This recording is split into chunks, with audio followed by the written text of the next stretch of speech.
Hey everybody, welcome to my channel. I'm Reggie Bryant. In this video, you will learn my best money saving strategies. So if that interests you, just keep watching. I'm going to go over the 5 types of accounts that everybody needs to have, like point blank. This is going to step up your financial game. And if you like that, just keep on watching.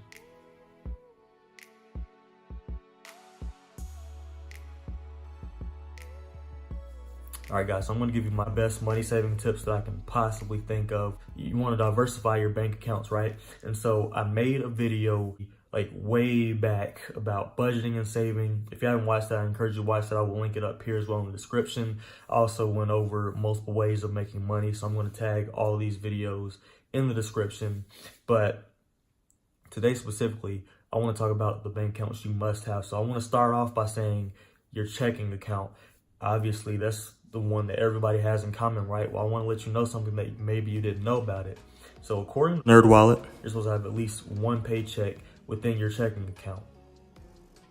And guys, this is so that you don't have too much in your checking account, but you also don't have too little. So you want to have that cushion to where it's not so much money that, oh, well, you have an excuse to dig in your checking account all the time and buy whatever. But it's also so that you're not constrained and where if an emergency comes up, you can't pay for it and you have to dig into other accounts that I'm about to get into. So I just wanted to kind of lock you into that mindset. So I didn't know this when I first got started in my career and making money and everything. Comment down below, how many of you guys knew that you're supposed to have 2 paychecks worth in your checking account? Like, how many of you guys knew that? I didn't know that. Anyways, comment down below. So here's some saving tips for you. Obviously, you want to have a savings account, and this is in your regular bank account. I'm not talking about outside of that. I'm talking about your regular bank account. You have a checking and a savings, right? The way my bank account is set up, I have a checking and a savings, right? So you want to have the savings, but here's the thing about your savings. You don't want to touch it, period. You want to put about 3 to 6 months worth of living expenses in your savings account. What does that mean? Well, it doesn't mean 3 to 6 months of rent or 3 to 6 months of a car payment. It means 3 to 6 months of what your monthly expenses are. I go over that in my budgeting and savings video more in depth about knowing your numbers. But basically, once you know your numbers, that's going to be a good basis for you to start your 3 to 6 month savings. And in addition to that, I'm going to go into the second one, emergency fund. So in addition to building your savings, you should also be building your emergency fund. I would recommend building these at the same time, putting the same amount of money a month into both of them so that they're growing at the same rate. And you just want to put $1,000 in it starting off, and then whatever else you want to put in after that, that's what you do. But you want to build that first so that you have that cushion of $1,000. This is mainly for your peace of mind that if an emergency comes up, you can afford whatever happens. I mean, that's a good way to start for your emergency, basically, because you don't know how much an emergency is going to cost, but $1,000 is a very, very good number to start off with, and it gives you that peace of mind because I guess you guys may not have known this, but most people in America cannot afford a $1,000 emergency, and that is crazy. Most people don't even have $1,000 in their savings account. So imagine how far ahead you'll be when you have $1,000 in an emergency fund in addition to the advice I'm about to give you next. And by the way, I'm no financial expert by any means. Okay, and so then after that, you're going to build what I call a short-term savings account. And by the way, this is advice directly from a multi-millionaire. I've met him, I've sat in seminars with him. We have had conversation. It has been phenomenal. And I'm just telling you, this is like the real deal.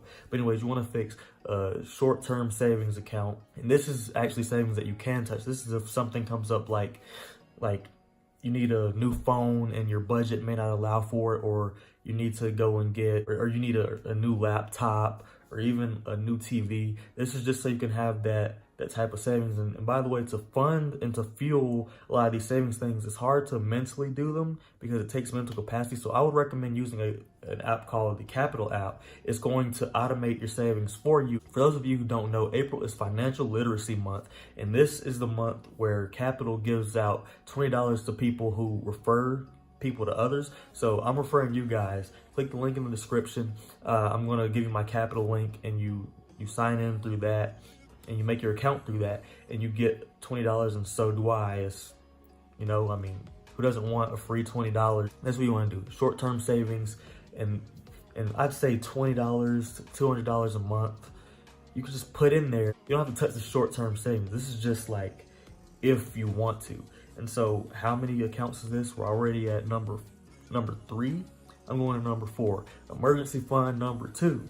You want to put another $1,000. You want as many cushions as you can. You want to get ahead financially. You never know what is going to happen. You never know what accidents are ahead. You never know what family members are going to need you. You never know what you're going to need. So you want to have another cushion.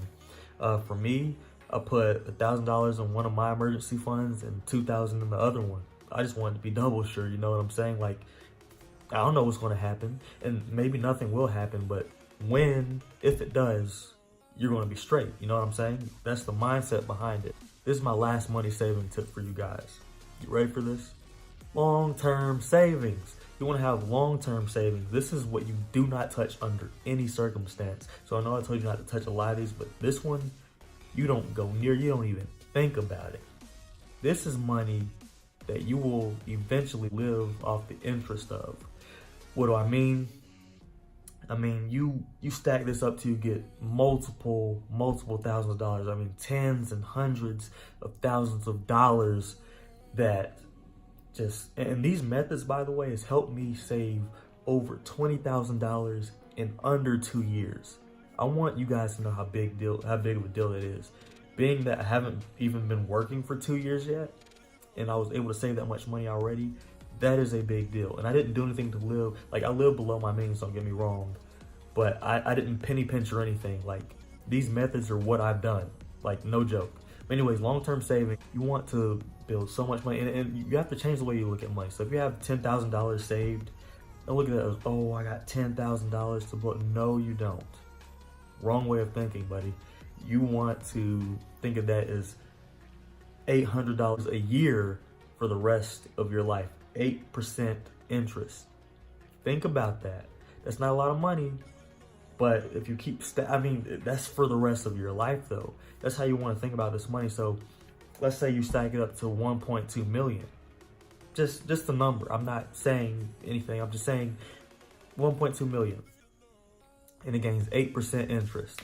That's about $5,000 a month for the rest of your life. That's $60,000 a year for the rest of your life without touching the 1.2 million. That is the mindset behind the long-term savings. You want to have so much in your long-term savings that you don't have to touch the initial investment, that you just live off the interest. And that's generational wealth. That's how you build generational wealth. I'm like so passionate about this because it's like, I don't have to touch my 1.2 million. I can just gain the interest off of it. How crazy is that? You want to think about it that way. And so it's going to take a while, obviously, for this to build up. But I would recommend that you not have this in a savings or even a Qapital account. I would recommend that you put this into a no-kidding money market account that is building 8% interest. And even if it's a few $100s a month that you're putting in there, it's going to build up and it's going to gain interest all the way, right? And once it does hit a certain number that you feel comfortable with living off the interest of for the rest of your life, then cool, you did it. And so not only are you saving money, but your money in your savings is making money. Does that make sense? So you're not even working for this anymore. This money you've already worked for, that's working for you now. When you change the way you look at money, the money you have changes in a good way. You get more money. And that's what I want to share with you guys today. So if you like this video, share this, like this, subscribe. I'm Reggie Bryant. I make 2 videos every single week about personal growth, essential living, and success. And I'd love to have you for the next one. So I hope you download that Qapital app and get your jump start to automating your savings. And if you haven't already, check out my budgeting video, check out my cash flow quadrant video, and check out my financial literacy for college students video. All of these are going to add value to you, and they're going to give you each building block to financial literacy. You can make the life that you want by doing and by using these methods. So leave a comment down below. Which one of these savings accounts are you most excited about making? Thanks for watching.